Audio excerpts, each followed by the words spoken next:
Alright, so we're back with day 2 on the teardown, and I have my timing set, so I'm just going to start with that, and we'll see if the motor's out of time. If it's out of time, then I know for sure that's what happened. More than likely I have some bent valves. If it's not out of time, then we had some failure lower, and probably closer towards the pistons, maybe a piston ring, who knows at this point. But yeah, I'm going to tear it apart a little bit just to get the timing tools in, and then we'll see where we're at.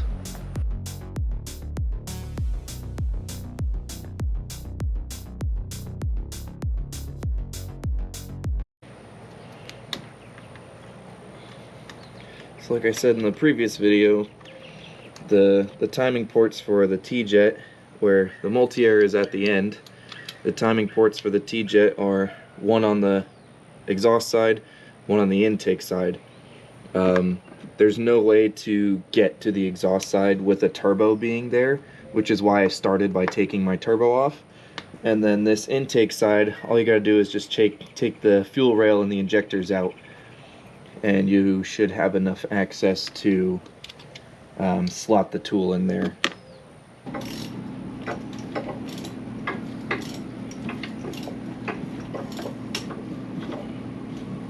Motor is actually really simple.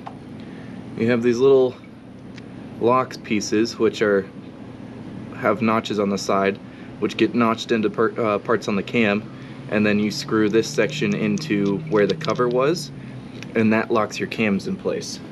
However, there is a case where, looks like I may have gotten it first try, but there's a case where you can have the exhaust cam will be in the right position, but the intake cam won't be. I don't know if that was just me not being smart the first time I timed the motor, but it does take some minor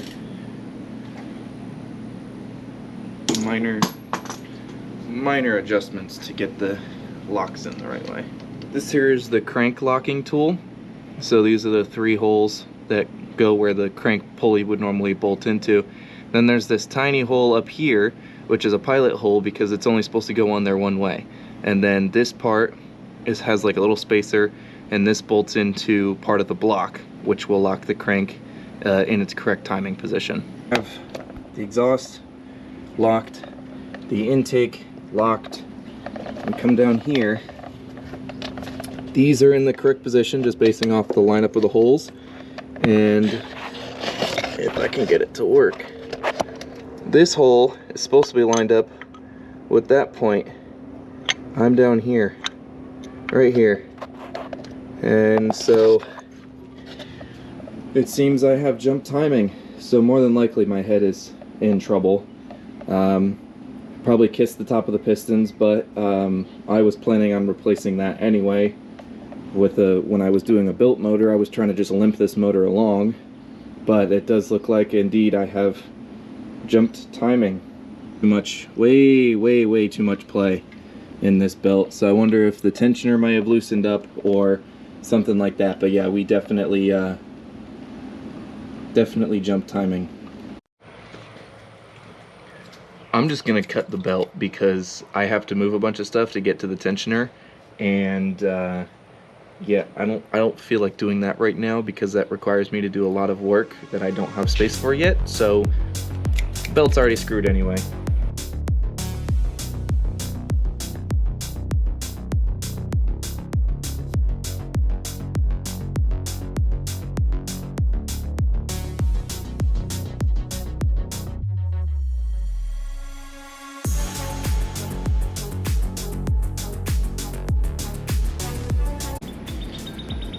That's right, I'm pulling out the big breaker bar for this one.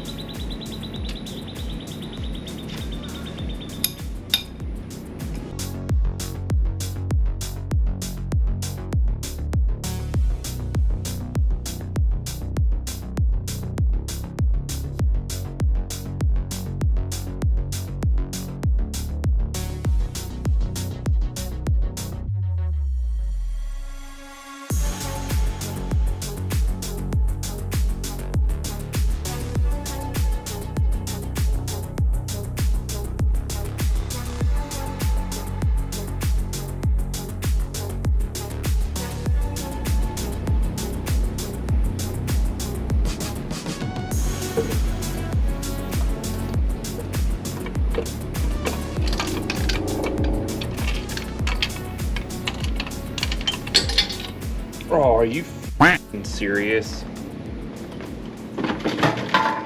Alright, so here is my wonderful head. And from what it looks like, I mean, everything seems to look okay. I mean, obviously oil is still getting everywhere, and it's not anything that looks alarming or could be something that's wrong.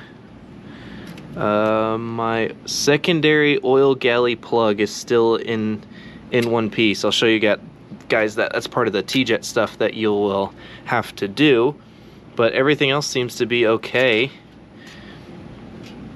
Yeah, progress is everything. I'm gonna order a gasket to go behind here, and I'm gonna pull this apart and look at the gearing on the other side, and I'll show you guys that too, just because I want to see what that looks like. I hope that's not damaged in there, because if that's the case, I gotta get a new T-Jet top, or at least the gearing on the end of the cams, which that's a very, very particular process. That's very, very picky. You got to be dead on with that, otherwise you're in a lot of trouble. And otherwise, I will clean up the T-Jet carrier and make sure that's all nice and clean, take care of all like the oil stuff that's on there from the oil leak. And yeah, well, I just took a deeper dive into the cams, and I have a major problem. Big time problem. I don't know if you can see, but this cam lobe is worn bad. Like it's not even a lobe anymore. You can see the left side, and then there's the right side. You see the height difference between the two, and it's aiming down towards the bottom. Yeah, that is not good at all. That probably could have something to do with the problem, but no, I'm gonna have to get cams, or maybe, I don't know if I'm gonna do stock cams now, but I didn't want to put the big cams on this motor. I just needed stock cams, but no, that's not good at all. I mean, you can kind of see that it doesn't have a point anymore. Oh man.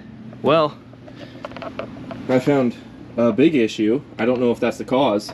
Alright, so I took off the motor mount. I want to get this off. I want to see if this is messed up and if I need to send this out. So I got the jack underneath holding up the oil pan, because obviously there's no mount on this side anymore. So when I take this out, the intake manifold's gonna go with it, and that's pretty much it. I gotta undo the thermostat, but other than that, that's all that really needs to come out. I already broke this one loose, and they are not fun. Like, I'm having to use a big freaking torque bar because these are torqued down very tight, and I gotta make sure I'm on it all the way, otherwise I could strip it and then I'm in deep trouble. So we're gonna get back to breaking all these loose, and then we'll get this all pulled off.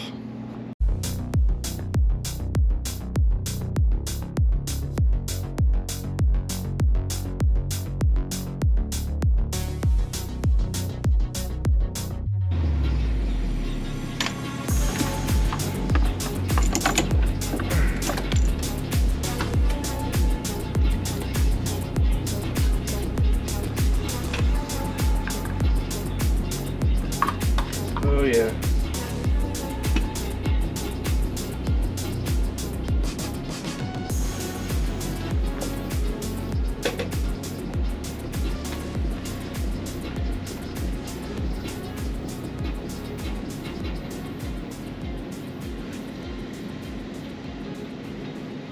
So, I mean, visually, nothing looks too terrible.